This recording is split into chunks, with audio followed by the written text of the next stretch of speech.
آج اب آتے ہیں حاجی شاہد نواب شاہ سے فیصل آباد کے سفر کی طرف.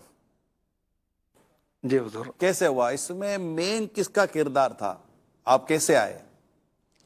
سنا یاسر بھائی نے اس میں اپنا بڑا سب کچھ اب اللہ کی رحمت سے سب کچھ ہوتا ہے، اس کا کرم ہے، اس کے محبوب پاک صلی اللہ علیہ وسلم کی عنایت ہے، مرشد پاک کا فیضان ہے الحمدللہ. اور جو ظاہری اسباب ہوئے اس میں یاسر بھائی الحمدللہ ہمارے گھر میں دعوت اسلامی لانے والے، مجھے دعوت اسلامی میں استقامت کا باعث یہ حاجی یاسر بننے والے. حاجی یاسر کا پہلے نام زاہد بھائی تھا اور امیر علیہ سنت نے پھر یاسر رکھا تھا. تو یہاں فیصل آباد کے اسلامی بھائیوں نے ایک مبلغ کے کہنے پر سید عبد القادر شاہ صاحب بڑے باپو رحمۃ اللہ تعالی علیہ اس وقت حیات تھے اور انہیں ہم ورلڈ نگران کہا کرتے تھے. دعوت اسلامی کے انتظامی کام سارے وہی سنبھالتے تھے. آپ نے تو ماشاءاللہ انہیں قریب سے دیکھا ہے. تو انہیں خط لکھا، انہوں نے پھر خط میری جانب بڑھایا شاید حاجی یاسر کے ذریعے. تو یاسر سے سنیں، حاجی یاسر بتائیں اگر آپ کہیں تو. جی ٹھیک. جی کیا ہوا تھا؟ ہو سکتا کوئی جیسے بیہائنڈ دا سین معاملات ہو آپ کو. حاجی یاسر کیسے ہیں آپ؟ ٹھیک ہیں الحمدللہ رب العالمین علی کل حال. تو کوئی ایسی بات ہو جو بتانے جیسی نہ ہو تو چھپا لیجئے گا ورنہ بتا دیجئے گا. کیا ہوا کیا تھا؟ فیصل آباد کے اسلامی بھائیوں نے، کیونکہ بہت سارے مبلغین وہاں پر آئے تھے، استقامت نہ ہو آ پا رہی تھی، وہاں پر کام کے بہت تیزی سے اٹھان تھی مرشد کریم کی عطا سے. تو ان کو ایک مبلغ چاہیے تھا جو وہیں رہ کر جو نا وہ مدنی کاموں کو بڑھائے. تو کچھ واقعات انہوں نے بتایا کہ موٹر سائیکلوں پہ جاتے تھے اور کرتے تھے. تو یہ مدرسے میں ناصر بھائی نے بھی بتایا کہ وہ مدرسے میں ان کا وہ ہو گیا تھا. تو اصل میں یہاں سے میں نے، کیونکہ میں لاہور میں ہوتا تھا تو سید عبدالقادر شاہ صاحب رحمۃ اللہ تعالی علیہ کے حکم پر پنڈی اور سردار آباد میں جہاں جہاں حکم فرماتے تھے پنجاب میں حاضری کے لیے موقع مل جاتا تھا. تو فیصل آباد کے اسلامی بھائیوں نے مجھے عرض کیا، میں نے کہا نواب شاہ میں ہیں بھائی ایک مبلغ جو آگے اگر پڑھ جائیں تو انشاءاللہ وجلہ وہ آپ لوگوں کو جو ہے نا وہ اچھا رسپانس دیں گے انشاءاللہ وجلہ.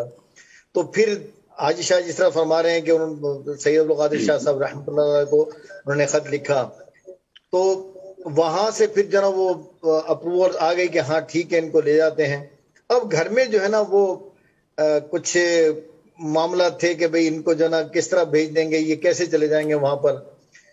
تو میں نے پھر باپا کی بارگاہ میں مجھے یاد پڑتا ہے کہ میں نے عرض کیا کہ باپا آپ کچھ شاید کچھ کرم فرمائیں تاکہ کوئی تشفی گھر والوں کو ہو اور یہ یہاں سے فیصل آباد کا سفر کر لیں تو انشاءاللہ مدینہ مدینہ.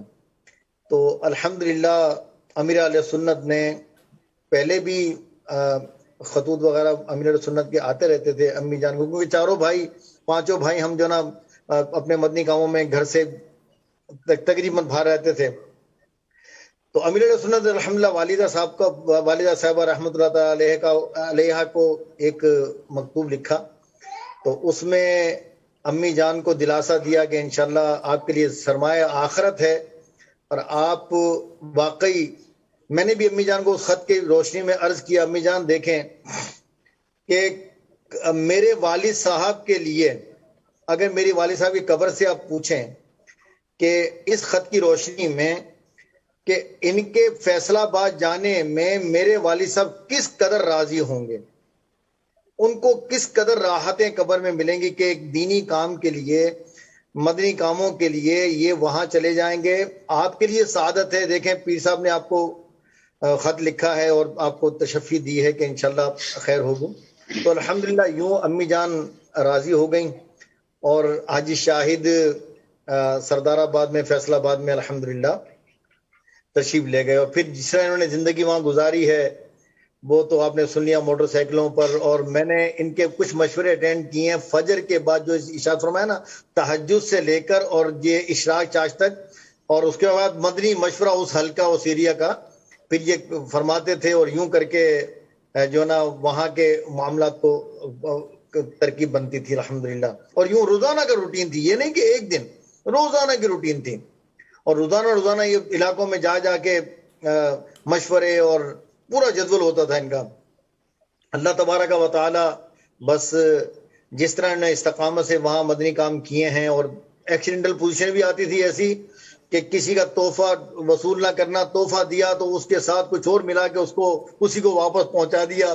بلکہ ایک واقعہ مجھے یاد آ رہا ہے، ابھی باتوں میں یاد آیا کہ کسی نے گڑ اور کچھ سامان ان کو نا تحفتاً بھیجا، اور اس نگران کو انہوں نے وہ سارا سامان دوبارہ اس کے ایڈریس پر معلومات کر کے سارا سامان، جو گڑ تھا اور کافی چیزیں تھیں ان کو یاد ہوگا، انہوں نے سارا سامان ان کو واپس بھیجا کہ بھائی مجھے حاجت نہیں ہے، الحمدللہ سرکار کے کرم سے میں اچھا کھاتا پیتا ہوں، مجھے آپ کے گڑ وغیرہ کی حاجت نہیں ہے.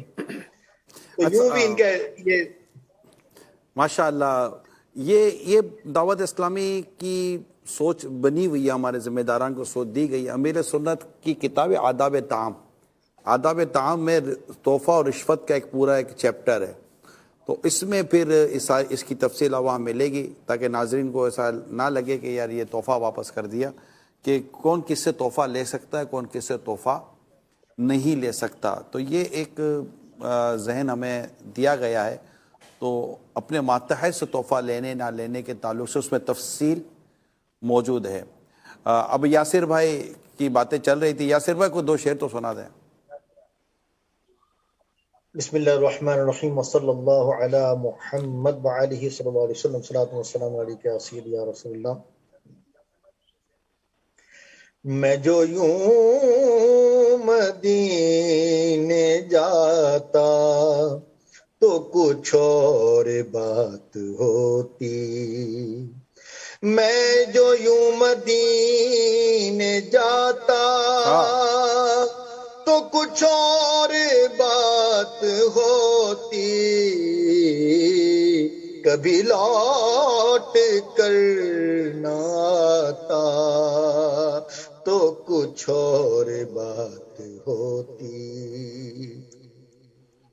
ارے زائر مدینہ تو خوشی سے ہنس رہا ہے، ارے زائر مدینہ تو خوشی سے ہنس رہا ہے، دل غم زدہ جو پاتا تو کچھ اور بات ہوتی، دل غم زدہ جو پاتا تو کچھ اور بات ہوتی. یہاں قبر میں یقیناً تیری دید مجھ کو ہوگی، یہاں یا رسول اللہ، یہاں قبر میں یقیناً مجھے تیری دید ہوگی، جو بقی میں قبر پاتا تو کچھ اور بات ہوتی، جو بقی میں قبر پاتا تو کچھ اور بات ہوتی. تجھے کیا ہوا تھا عطار، کیوں مدینہ چھوڑ آیا، تجھے کیا ہوا تھا عطار، کیوں مدینہ چھوڑ آیا، تجھے کیا ہوا تھا یاسر، جو بقی میں قبر پاتا، جو وہیں پہ گھر بساتا تو کچھ اور بات ہوتی. ماشاء اللہ.